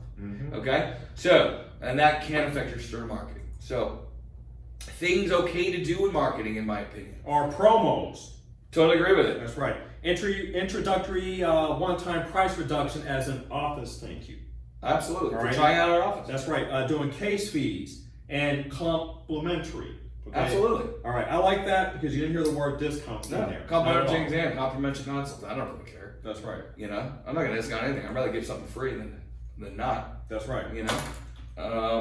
So things that we would consider before or question before doing, which would be one, discount marketing, discounting your presentations, and membership programs. Absolutely. Whereas Doc and I say, I would rather give away something free than give, say, a discount. And I would rather stage out a treatment plan and make it affordable and actually make sure that my patient is happy. I mean, we make things affordable in the practice. Doesn't mean discounting. It makes working through with your patient to achieve a result that they're looking for. Anytime, just remember one little tip here.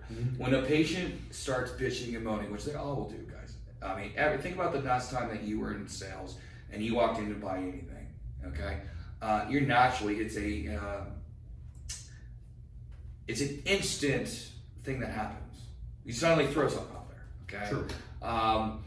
And we talk more about that in the course. It's just an instant objection. It's an instant complaint. They will completely complain until you're working through it. But just in general, take the tip. If you're going to have a treatment plan that you really discovered with your patient and you work through, and he comes down to the treatment plan coordinator and there's something it's just, they're resistant, they're throwing objections. The first thing you do is you reconfirm your treatment plan. You reconfirm what they emotionally connected. Is what's fitting you? Is this fitting your function? Is this what you're looking for? And there's ways and techniques, and then you can actually get the sales process right back on track. Okay? So something to think about. As far as, again, into this mindset, I think that attitude is extremely, extremely important. Your mental disposition and a great attitude is, in a sense, the key to success. Now, one would just raise that bar. He just said that very calmly, right? A great attitude is a must to have great success. A great attitude. Come on Exactly. now. That's You right. want it? Fire it up. Let's bring it. Now he shouts and he hurts my ears, but no, I'm kidding.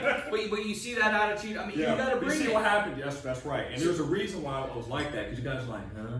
Like, yeah. No, bring it. You know, to ensure. Drop the mic. Yeah, I know, right? In sales, guys, the lowest sale price, if you want a low price sale price and you just want to insure it, have a neutral or negative attitude. Just do that. Just like a sloth. If you want a high sale price in just sales, know that you're going to get the deal and have a great attitude with it. So let's just try to break that down a little bit more. Dress like a winner. Carry yourself like a winner. Sparkle in your step. Smile on your face. Service in your heart. That's right. Right? You That's like right. that? Cheesy That's shit? right. All right. No, but in seriousness, It's true. It's true. I mean, you know it. You own That's it. right. You can do it. I mean, That's right. the way you carry yourself. When I'm with the patient, it's that confidence. It's that attitude. I love what I do. I want to do it. And I want to serve you.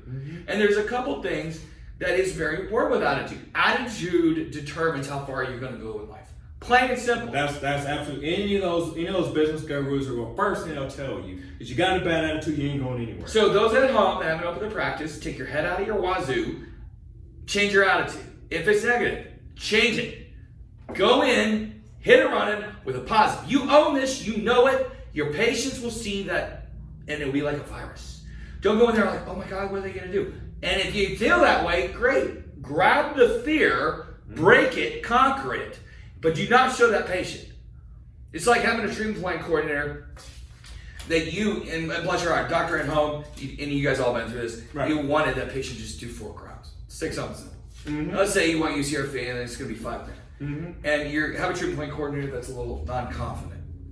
She can't even afford the 4 crowns. That's right. So she's like, the patients, dude, they're going to see That's it. true. They're going to smell fear. People are like, And you go, oh hell no, that guy doesn't know it. So fake it till you make it, but show confidence and have a great attitude. If the buyer buys from you and doesn't feel good around you, then it's only going to be about the price. totally. only going to be 100%. about the price. So service.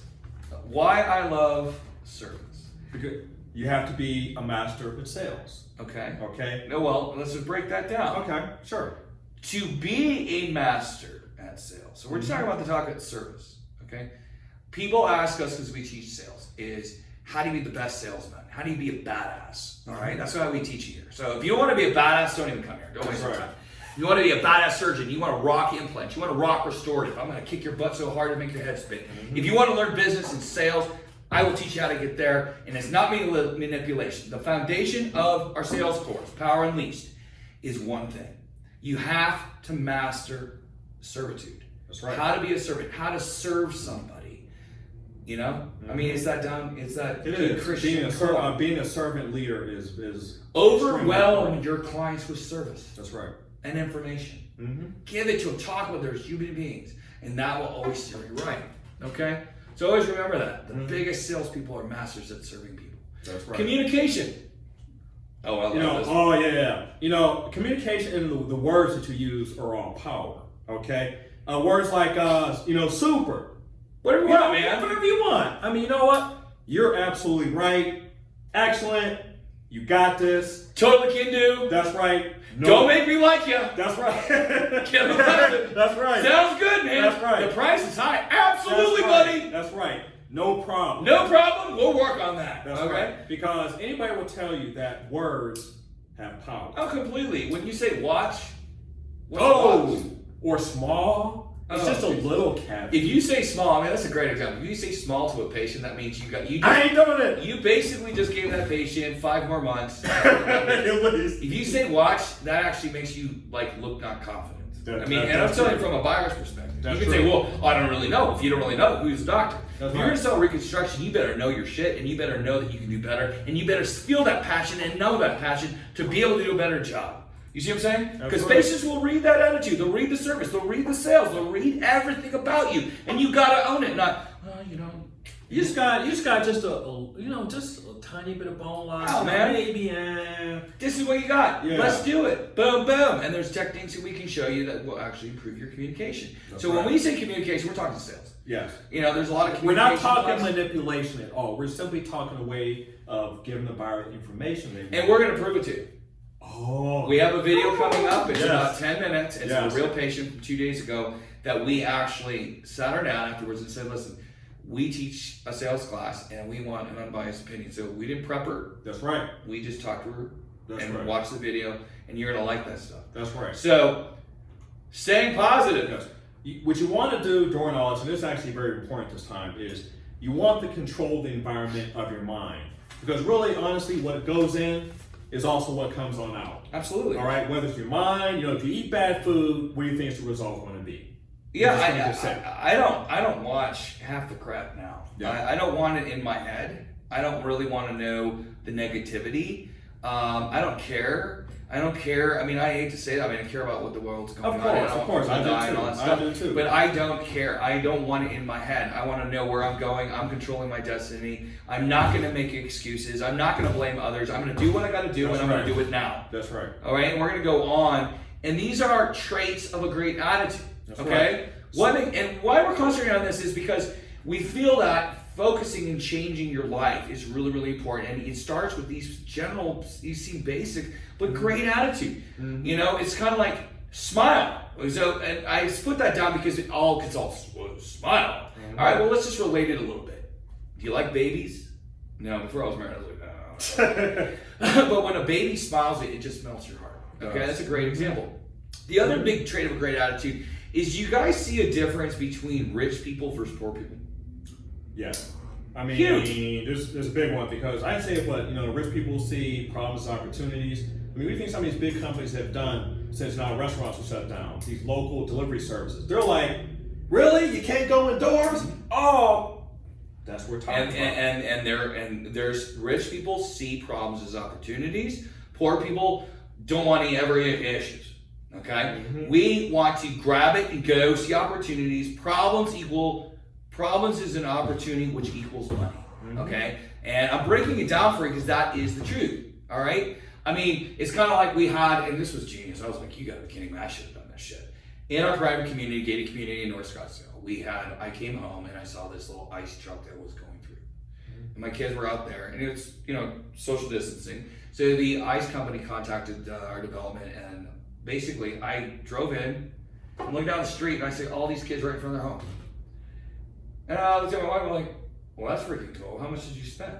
She's like, $35. I'm like, on what? It was like 3 or 4 ices.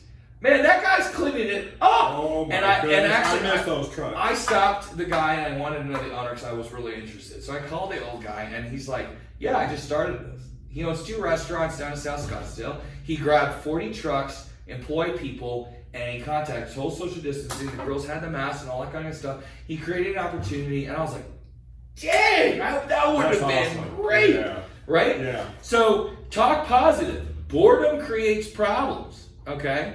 That's why a lot of hygienists sitting at home are creating problems. They're calling their association, they're bitching and moaning, creating stuff, they Google stuff, and you guys know that if you start Googling stuff, it's going to freak you out. Boredom is actually one of the worst things that can happen to a person because they're going to get into trouble. Oh, it causes trouble. And all so the time. always talk positive. Okay? Work on a plan. Show up early. Right. Stay late. Yes. Training constantly, staying busy, and taking high levels of action. But training constantly. Yeah, Training we've actually constantly. been doing that, oh my goodness, since they told us. We've actually been at the faculty office pretty much every day, almost 7 days a week, from sun up to sundown. We've worked harder during Yes, this we time. have. Really than been- wow. we never took vacation. I actually haven't had a day off besides like Sunday. And we've worked hard. We've stayed late. We've done the things that we need to do. Training constantly. We've actually brought in our team. We reinforce our sales training, reinforce how we're going to do it, what we're doing. We got them on the phones. We did outgoing calls, and we'll go a little bit more into that. But it's training. Get training on implants. Get the training on things that you could add to your practice. Focus on the solution, not the problem. Okay? Very, very big thing. So those are all traits of a great attitude. We don't quit. I'm goal focused. That's right. Okay? Motivate others. Don't bitch anymore and stop complaining. Do you understand, guys? Yeah. About being positive and just really cutting out the negative, because there are times where I can't even be around social media because I have to filter so much negativity away. So that's out. And I'm just like, It's out because that will affect my drive. And nothing, I'm going to get out in the morning, I'm going to get out of bed, Devil's going to say, oh shit, Dr. C's up, and we're going to hit it running, and we're going to be positive, because when your team sees that confidence, you have confidence in you, you're not freaking out, like good, it calms everybody down. That's right, because our whole team was actually felt good during this whole, because Doc and I just covered our attitude. There was no terms of communication called, we're going to go through a rehiring process. No, not at all. Now, sometimes there may be excuses that, well, since this is an opportunity, I'll just let that girl go later. And that's fine. Yeah, but, yeah. really, That's different. everybody's an employee because the business shut down, so you probably fired somebody so they can get unemployment, possibly.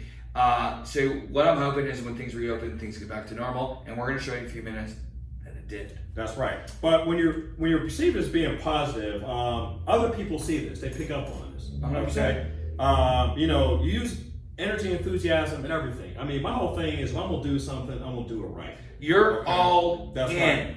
You wear the attitude. That's right. Okay? Be 100% in your expectations. Set your goals high. Aim to the moon. That's right. And drive yourself. That's right. 100%. Okay? Totally.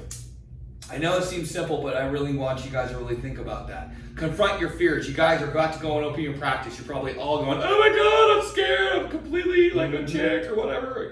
Sorry, ladies. That's right. Or whatever. Confront that fear. You're going to happen. It's going to happen. You're going to open. What are you doing about it? Because no one else is doing anything about it except you. That's if you're right. an associate, go drinking, have some tequila, eat bonbons. That's right. The practice owners, grab it and roll with it. That's right. Allocate your time is what you're doing. 100%. Okay. When in doubt, I mean, hell, as you say, just do it. When I'm thinking about something, and I'm not a guy that will think about it for a long time, whatever. And Dennis, and I want to actually stick on this for just a second. I had one gentleman when I was doing a repossession practice that was going down in California. He gave me a call and I said, listen, you have this option, this option, this option. Sure. If you, engage our company, we're going to be able to do this, this, and this, and we're going to save your practice. Sure. You have control before you go down, because Wells Fargo is one of those white whale banks, and they know what they're actually the only ones that do know somewhat what they're doing. And he took forever and a day, 3 months. He called me on like Friday night and he says, listen, on Monday, I'm gonna engage a company. I definitely need help. And this has been, I've been talking to this client for 3 months.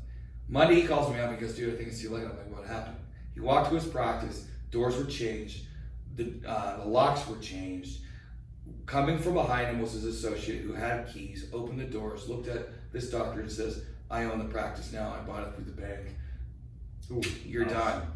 And the only reason, and that's why I'm saying, you just gotta make some decisions quickly. And sometimes if you don't know, just do it. That's right. Only That's blame right. yourself. Mhm. Stop the excuses. This is a big thing.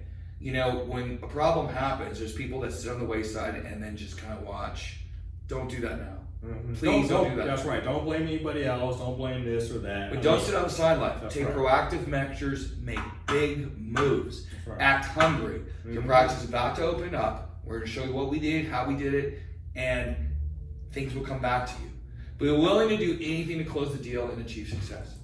But don't make excuses. Well, I have practice shut down. It's your pile of shit because of COVID.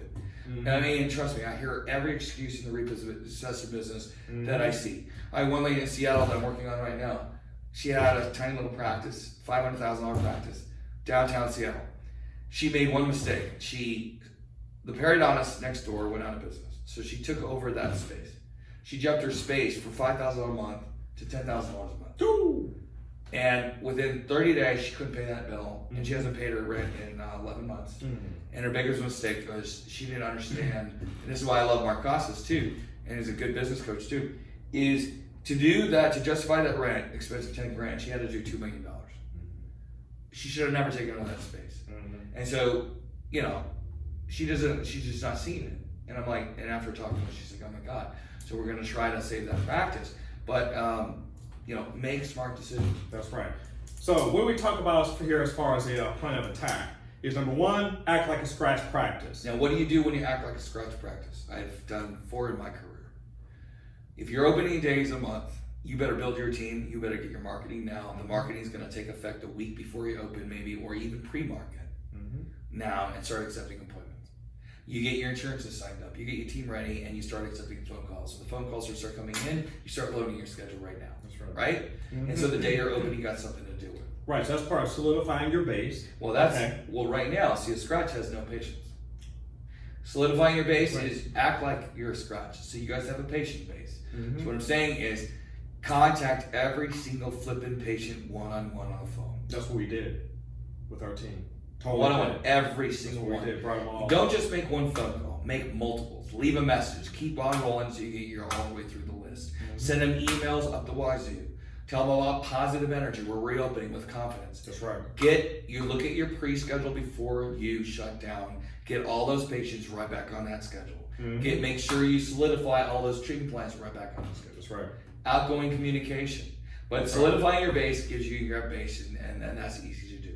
Mm-hmm. That we did through outgoing communication, the phone calls, hygiene schedule. We made sure they were calling all of our patients, getting back quickly. Now, we have 3 hygienists that work 5 days a week, and they're packed. And right now, I'm just going to give you a little hint. This is our plan of attack. And you guys are like, oh, they're not going to come and all this. We are booked 3 months out. That's right. Right now. Mm-hmm. Totally. I mean, I'm actually your schedule. I don't really care. Mm-hmm. And actually, in another video, we did show it. Packed. It's out of style. 3 months. And we may open another day just to accommodate them because we want to be able to fill the therapies and the things that are needed. That's right. Increase training of your team. All right. So what does that mean? That means train them on the things that are weekend. If you have a couple assistants that are really not good at putting treatment plans in, this is just operational stuff. Sure. It's not sales. Bring them in now and say, listen, Susie and John, you guys really suck because every time I'm putting a treatment plan in, don't tell them they suck. It takes forever for you to type in a Dentrix treatment plan. I'm going to pay you to go in and we're going to practice together. So get one of your hygienists that may be good at doing it to get them in there to practice being more effective and efficient. That's an example of training your team. Now, that would be better because when you're back, they're going to be faster, which is going to be more proficient. It's kind of like if you get hired at a restaurant to serve. They don't let you off the floor until you know that menu, you know the PO system. You can put in the stuff quickly and accurately. That's right. That's right. External marketing. take advantage of any deals that are on out there. How many deals are out there? Tons of A deals. lot when nobody's buying. I mean, we got commercials going on ABC. We got commercials going on NBC. We've got 160,000 mailers going out. I got a smoking deal. They're done consistently. We're going on AZ mid-morning for the newscast. We're going to be on 12 o'clock news. 12 news at 6 o'clock here shortly this next week. So there's a lot of things that right now you can do the exposure on, external marketing, and you still do your contacting with your patients and referrals and things like you're doing. That's right. That you can get the ball rolling. That's right. Now, finally, treatment calls to all who are actually on your previous schedule. Yeah. I think that's very, very important. So take all that, call them and bring them back. Those are sales that were sold. So it should be easy to get them back on. That's right. Treatment calls to unscheduled treatment that said no, because Now, here's a little bit of tab on that. there you go. And this is huge in your practice, by the way. I mean, I can guarantee it's freaking huge. Okay? This is why consultants have this big system of tracking. Okay? We have a tracking system, but it's very low. Okay? And I'm gonna tell you why. We have about a 94% closing ratio. Do you know yours? On anything. You see a patient, we're gonna close you. Okay? And you're gonna feel good about it. And you'll see in this video why she feels good about it. She loves it because we worked with them. We serve our clients. And when you guys realize that, you're gonna go, holy shit. Now, what this means is most doctors have this unscheduled treatment plan, which really, let's just not sugarcoat it. You want to do 2 crowds and went to your presenter and the patient said no, or let me think about it, whatever excuse. Your treatment plan coordinator have no techniques to get them to say yes, which that's the biggest thing on that consultants say, get them to say yes. I don't really care. I'm not gonna get them to say yes. I'm gonna get them to fall in love with the treatment plan. There's a hell of a lot of difference. I don't care if they say yes, that's gonna come. But, in general for this particular section is you have a whole list of unscheduled treatment plan. The sale does not stop until you stop. So if a patient says no or whatever, most treatment plan coordinators never call them back. Most doctors never call them back. They said no, oops. It's probably the fact statistically is that you guys didn't know what you were doing from sales. That no is nothing. They didn't say no, they said let me think about it or whatever. There's no follow-up going on. What I'm saying today, there is a stat that is completely true. If you call back those and you know what you're doing, you have an 80% chance of them actually returning and saying yes to that treatment. So that tracking of your big thing that you got, if it's done correctly, you can close 80% of those calls to bring them back. Because in my office, the sale is never closed. Patient, we're going to continue to call you, and we're going to still work on it, and we're not going to stop until at all. We don't end the sale. Patient doesn't end the sale. The only people that end the sale is us when we stop doing it. That's correct. Next part of it, go through the sales process to make sure it flows.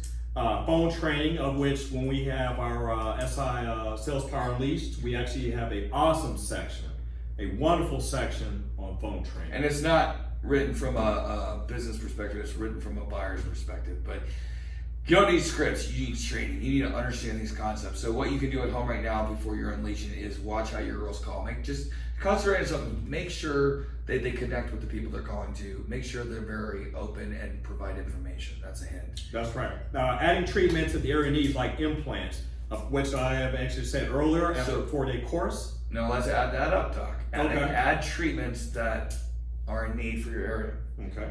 2 points. 1, they already have a hygiene department. Now, what I'd like you guys to do, because you can do this instantly, and what I see is, trust me, I've got like 82 offices right now that are in trouble. I think they range from anywhere from $500,000 to $2 million. Every one of those, actually, in this case, every one of them has a very, very weak perio program. So I would suggest those doctors, and some of the doctors on here reviewing will say, no, mine's dope. Great, just double check it for me.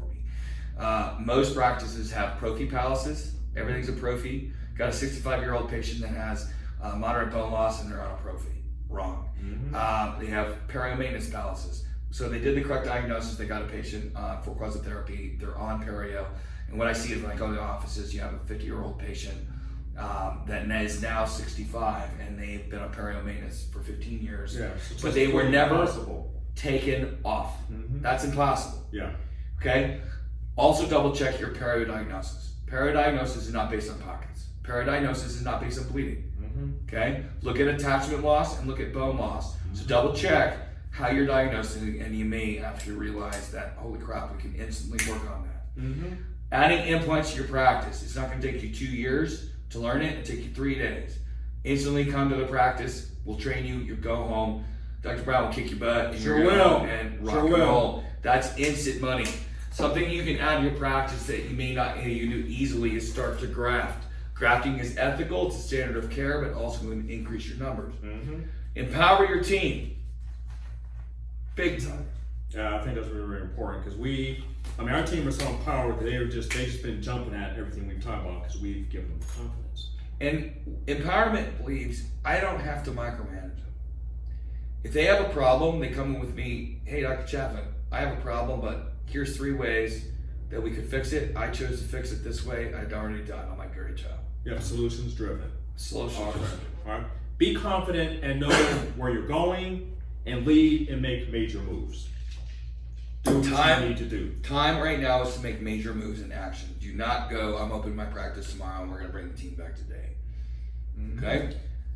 So what we're going to do is, for everything in a sense we've talked about today, it's a culmination of this awesome video that we're going to show you in just a few moments. And I think that, again, when you see this and you remember some of the things that we've talked about here today, you're going to say, oh, wow. So we'll watch the video. We're going to come back and we're going to do a slight, because we all promised you guys and everybody's been emailing saying, what are you guys doing now? After the video, we're going to show you what numbers we're doing now. We're going to show you what numbers we did from the time we were shut down. That's right. What we did and how we did it. And we're going to show you our first weekend. So enjoy the video. Be back in a few moments. Thank you. Hey guys, it's Dr. Chapman from Power Sales Unleashed for SII Institute with Dr. Brown, and we have one of our clients, Shirley. So we welcome her to this little video here. We wanted to kind of show you guys and talk directly to one of my clients about her experience when it came to getting accepting some treatment that she wanted. This is kind of a cool case because this is a very, very large case, a lot of stuff that she chose that she wanted to have done. So Shirley, I want to welcome you to the office and thanks for doing this. Thank you. Couple things. Tell us about your journey from coming into the office, how you hear about the office, to finally accepting treatment. Just briefly. Well, I've had a history of root canals, a lot of dental work, repeats of redoing my crowns and implants and many other dental processes to where it's caused my bite to be offset, caused me not to be able to chew properly. I have infection in my face that I'm now aware of just by washing my face, and I began to have headaches. I didn't know what those headaches were caused by after visiting my physician. He couldn't find a source. I came to CR Smiles because I knew I did not want a denture. I wanted something permanent, and I wanted something fabulous, and I wanted something with knowledge base behind it.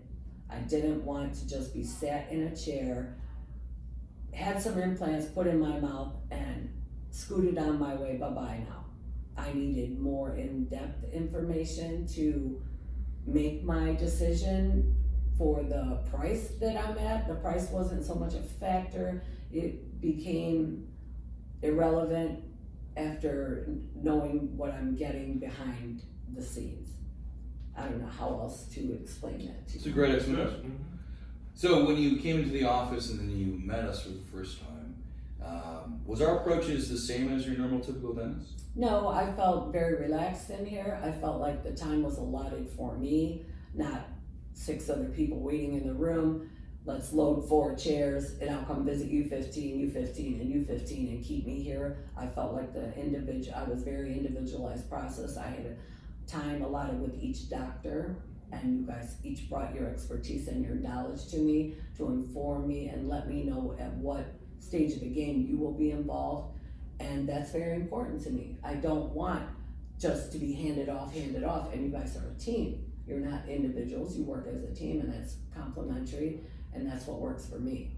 Do you feel like it was a back and forth dialogue that brought you into, we talked about challenges, your challenges first, talk about what you've been experiencing, and then I know that I tried to come up with solutions for your consideration Do you feel like I threw things at you? Do you feel like I addressed the challenges that you I wanted? feel like every challenge that I brought to you, you addressed professionally and gave me the correct answers, and it's not an issue. And you gave me a level of confidence that I don't have to question that again in my mind. So it's like it's put that stuff to the side. The questions that I've had for 20 or even 40 years with all this dental work has now come to the light to me, where I see it in a total different, setting. It's eternal. This is your health line here. So I feel like you've taken away a lot of those great areas for me. It's like they're just gone. I feel confident. I feel like, let's go. I think this is probably the best decision I've ever had in my life, besides having my daughter. That's good. I feel very comfortable with it. Now, as we were discussing the solutions and the options for your consideration, do we address every objection that was coming to your brain? Absolutely, every angle. Did I let you object to me, or did I kind of think about all the negatives and I just raised it up and talked to you straight up? I think that you put everything on the table in front of me and said, hey, we can run into this, we can run into this, this happens, this happens, this happens. Please be aware of this. And I feel informed. Okay. I feel like I have those things on the table. They're not gonna pop up and be like, oh, where did that come from? I was warned of this, I was educated on this, and this is gonna be the process afterwards. So you think we have finally came to a solution that you chose that meets all your requirements, it fits what you want to function like, and can you see yourself in this treatment mentally? Have you thought about what it's I gonna be? can't wait. I just You feel can't I can't wait. So you can kind of picture like, oh my God, when I'm fixed. Exactly. When we were discussing the treatment, do you feel like that is what we started talking about? Absolutely. So you started Absolutely. envisioning at that point. Absolutely. Okay. I was like, okay, take my teeth out, let's go. And I wished it was that simple, because in the past, that's what they would have done, sent away for two teeth, and got my crowns back on, and I'm on my way.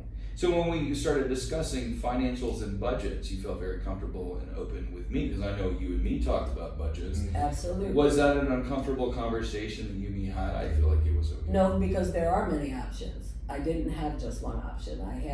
I know I'm infected, and I know implants are my only option for my upper, but I have other choices to make my mouth work together that fit correctly into my budget, what's affordable for me. Do you like it, the fact that I kind of say, well, this is kind of this kind of budget for this kind of prosthetic, for this Absolutely. prosthetic? I like that you set them apart and show me, okay, for this you can get this, but for this you can get this, and for this, it's. So did you feel that I was steering you to one direction, or it was No, like, I believe you gave me my choices. Okay. You laid it out for me and said, hey, this is what you need to do. You need to pick what option is best for you. It's like, that's why we have different cars. Not everybody likes the same car. Mm-hmm. So you looked at those options and I chose what's best for me personally. Fantastic. And that would not be probably the next person's choice. Teeth are individuals. So let's be treated as individuals. So after you were, you decided that this was the choice for you. You fell in love with the treatment plan. You're excited about it. I'm excited about it. I feel confident. I feel confident with the doctors that here. You seem confident to me. That's what I need. I need to know that you're confident. So that would have been kind of a flag if I was, if you were measly mouse about it, you're like, well, we can go ahead. No, I want somebody like you that's going to stand up, put your shoulders back. This is what I do for my living. I'm proud of what I do. I'm going to give you the best damn smile you can get your hands on, and your teeth are going to work like they're supposed to. Let's go forward. So if I was kind of like, well, I'm not sure, or any non-confident type of techniques, that would have made you as a I buyer. told you to get your shit together. I come back another day. So that would have been a deterrent. Yes, absolutely. So, confidence is a good thing. That has to be. That, you have to be confident in what you do. You gotta know your stuff. We can handle it. Give me that. Yeah. Or maybe it will work, or maybe it won't. No, I don't want that mealy mouth stuff. I want to know, hey, I'm going to get this job done. Let's do it right. Yeah, absolutely. Fantastic. So once you've chosen the treatment selection that you want to, and we were starting to go in the final presentation with Donna. And Donna, did you feel like Donna knew the information like I did? I think she did. I think she's been through the process. That's very helpful. That's experience. And that counts for a lot in my book, because somebody can tell you all day long, oh, this looks great. Oh, they've done beautiful jobs. She's speaking from her heart and from her own experience.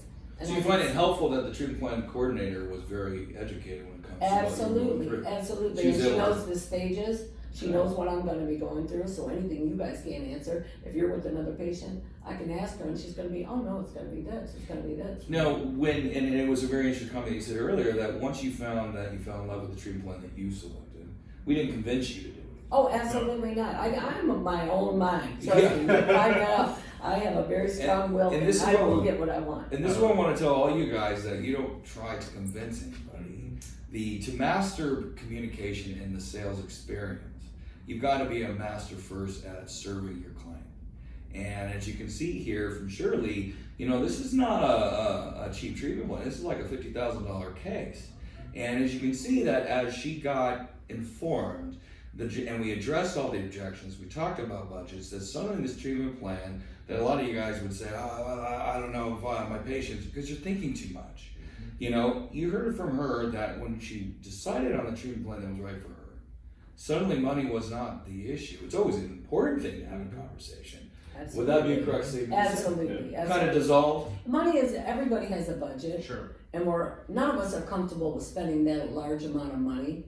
But when you have a situation like mine, you want the best, and you want to be the most comfortable, and you want the most confident doctors working in your mouth. Why would you not choose all three of those are bonuses? That's my one-way ticket. I got 4 phone calls since I've been here from, what's the standard one?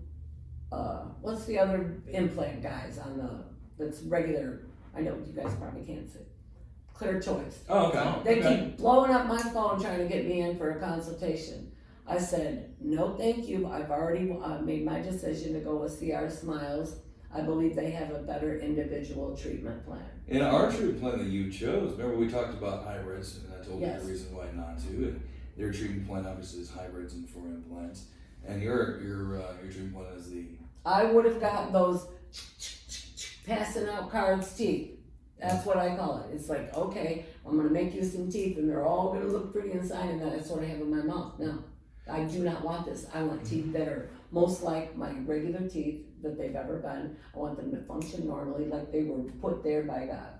So you didn't like when we discussed the hybrid, if we remember correctly, I know this is a little off subject, but that's okay, this is important, is, you remember when we talked about the hybrids and have to remove a lot of bone to fit Yes. in the prosthetic, how did that make you feel? When we That's more surgery to me. That's more damage to your regular jawbone, and that's what you need to hold your implant. I agree with that. So that was a big decision. Absolutely. Versus choosing, and guys, she's choosing an FP1 prosthetic with about 7 to 8 implants. We're gonna be doing some bridge work upstairs. We already have these designs here that we kind of talked about and went through before and after. And today was her final consult, and she is on board, and we're getting the surgery completed. Doc, is there anything else that you would like to ask Shirley about the sales process or anything? I think we covered it all. I pretty much, I definitely appreciate everything that you have said. Thank you. Because Doc and I, Dr. Me, we work very, very hard to make sure that our clients are very, very comfortable and that you're knowledgeable about the entire procedure. And I appreciate the knowledge that you have given me. It's been a plethora of information, and I feel very confident in my decision. I would not have felt so comfortable just saying okay in another dentist chair, but you guys have broken it down and made it with your models, with all this other, and the different options that I have. You've broken it down so easy, it's kind of like shopping for apples at the grocery store. You pick the better of the 3 apples, you know what I mean? It's like I picked the best one that's for me. The next person may want a different apple, but that's my apple, you know what I mean? Mm-hmm. And that's why I love the choice of it and the knowledge that comes with it. Because I couldn't have made this informed decision without all of the knowledge. I would have just been like, kind of been uneasy about it and deal with what I got. I didn't want that experience, and that's why I'm here. Well, I appreciate that. And as you guys can see, the price was not a dictating factor for her. It was information, information, information. So that she went through our entire communication sale process that we do, that we teach. So we wanted to hear from Shirley, one of our clients that is about to have surgery, what her experiences were, and we sure as heck appreciate you being here, Shirley. Sure do. So if you guys have any questions, feel free to click on the link below, take a look at our next course that are available, but we appreciate it. Thank you much. Thank you.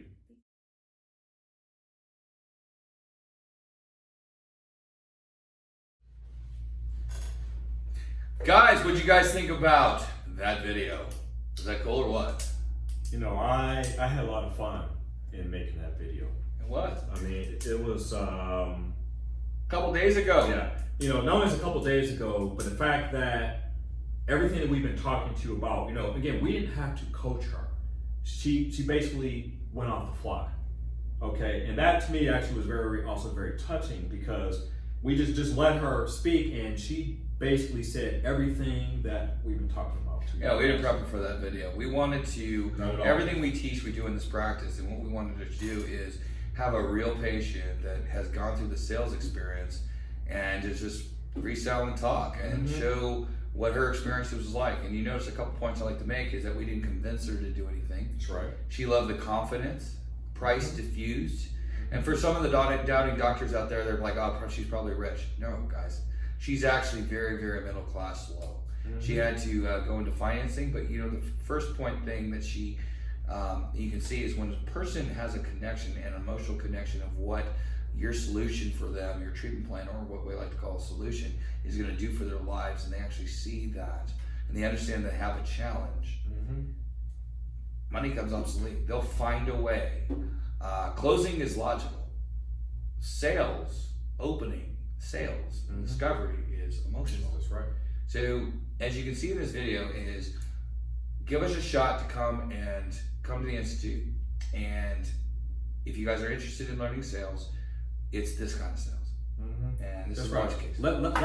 Let us train you on those procedures so that we can get the fear out of you if you're not really placing the implants. I'm only placing them. If you're only placing maybe 1 or 2 a month, let us get you trained to the point where you can do cases every day. Absolutely.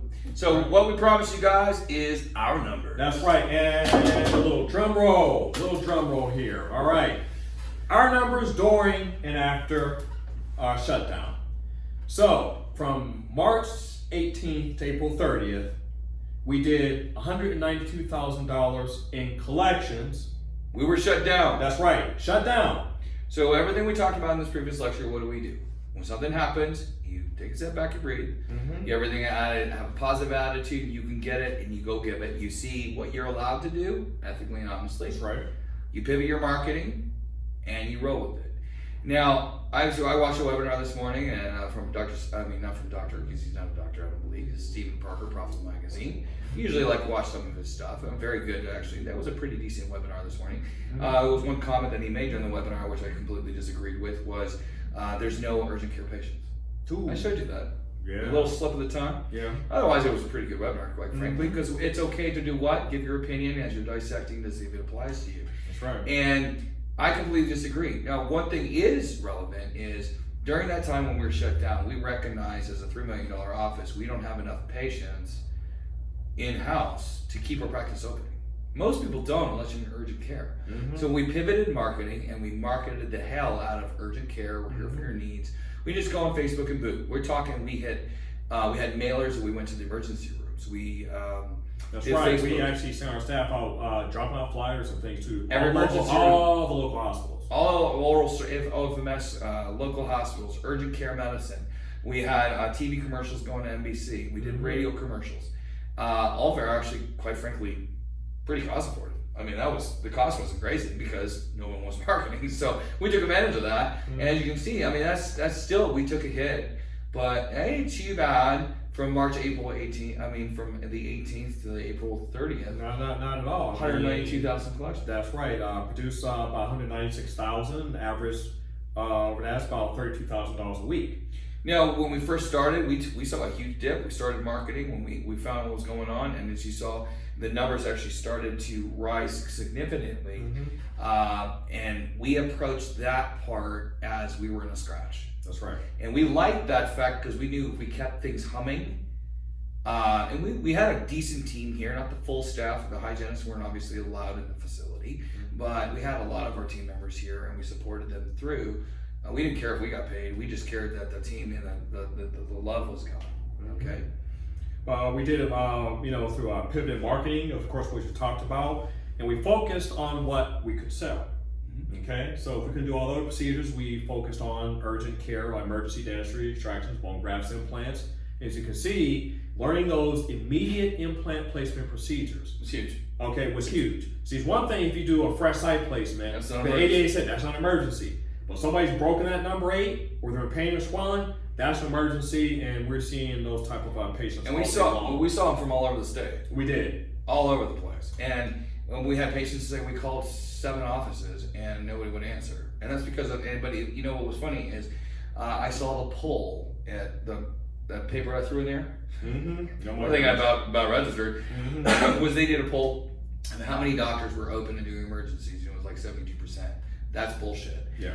Guys, a lot of them were open, but they're not open. They're actually on the phone waiting for somebody to call in, and they went in and they actually did. Yeah, going once or twice a week, that's not the way So, to do that. you know, that's kind of skewed. So, I mean, but we're not here about to talk about that. We're here to That's talk right. about what we did, the momentum and going on That's forward. right. So, So in 1 week, and we opened, we did actually $91,737, and we collected $68,859. we were allowed to be open last Friday. That's right. And then we worked Monday through this Friday. So we worked this week. Mm-hmm. And that's a decent amount of production, $91,000. Now, we're 80-20, Mm-hmm. so we're waiting for the 20% to come in through insurance, obviously. So that's why our collection rate is between 91,737 versus 68,000, because we're getting the engine of love. That's right. When you look at the collection rate for urgent care, which was phenomenal, is most of it was cash paying patients. Mm-hmm. That's why you see the collection numbers being rock and roll. It was boom. And you know, while this is heading in the right direction, I think if you take $91,000 times it by 4, we actually grew. Yes, we did. Yeah. So we're about a $3 million office, but right now, you know, that we're going to be more in the $400,000 a month range. And this is bread and butter dentistry. And this is not, guys. We do a lot of hybrids and things like that. We do a lot of comprehensive cases, a lot of P1s, a lot of dentures, implants. But we have 3 hygienists. It's a lot of bread and butter. You know, 2 crowns, 2 implants, great. 1 broken tooth, fine. And that's the basis of our practice. So, And see, and you guys, for what we just talked about, you guys can do this. I know they can do it. You know, you can do this. Attitude. Yeah. Well, yeah, there you go. Yeah, you can do You this. can and you will. That's And right. I think that in the next 10 years, if doctors do this, I keep started repeating myself on this. You want to handcuff your practice, get your butt over here, let us teach you, and get that's in right. and unhandcuff it. That's right. It Let will- us teach you these procedures so that you to unhandcuff your practice. That's what I Yeah, want. oh, absolutely. You should go any which way you want to. That's right. Free your practice, free your That's financial, have a better quality of life, come and see us. That's Plain right. story. End of story. Done a lecture, gotta go. No, I'm kidding.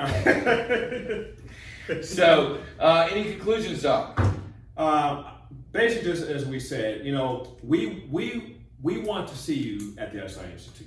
We do. Okay, we really do. It's heartfelt because I want a situation to be where, you know, obviously, I hope we don't ever go through anything like this again, you know, in our lifetimes. But I want you guys to know that if something had to go down for a while, that you know the procedures that you can keep things running and actually thrive. And we're going to show you a lot of techniques and a lot of things to really change your life protocol. So, you know, the moral of the story for this webinar, and we thank you for Yes, being here, thank you so much. Thank you. is have a great attitude. Mhm. Keep positive. Mhm. You're in control. As we said, what we've done, the suggestions that we repeated in there, we have done, and now you can see the results. That's right. If you want to know what next week looks like, it's the same shit. Mm-hmm. We're packed. Mhm. Hygiene packed for 2-3 months, Mhm. actually 3 months. Mhm. Our doctor schedule, loading up. Patients are saying yes. They are accepting treatment. Okay? They've always said yes. Yeah, and we haven't seen any effects, not saying that you won't. Mm-hmm. I firmly believe, and we have multiple practices nationwide, and from Alabama to Texas, all over the country. So, you know, we're not seeing the effects in anywhere in the demographic of our practices because our teams are trained. And, you know, you got to learn the process, but keep your spirits up. You're in control. Go get it. Keep away from negativity. That's right. And kick ass. That's right. Is that the moral story? I think so. I couldn't have said it better myself. Listen, as Calvin Brown was clinical director for SI. Thank you so much again for having us during this webinar. I want to thank my man, Dr. Chaffin. I always love having him around, and you know, we want you guys to feel the enthusiasm that we do. Thanks, guys, for listening. Welcome.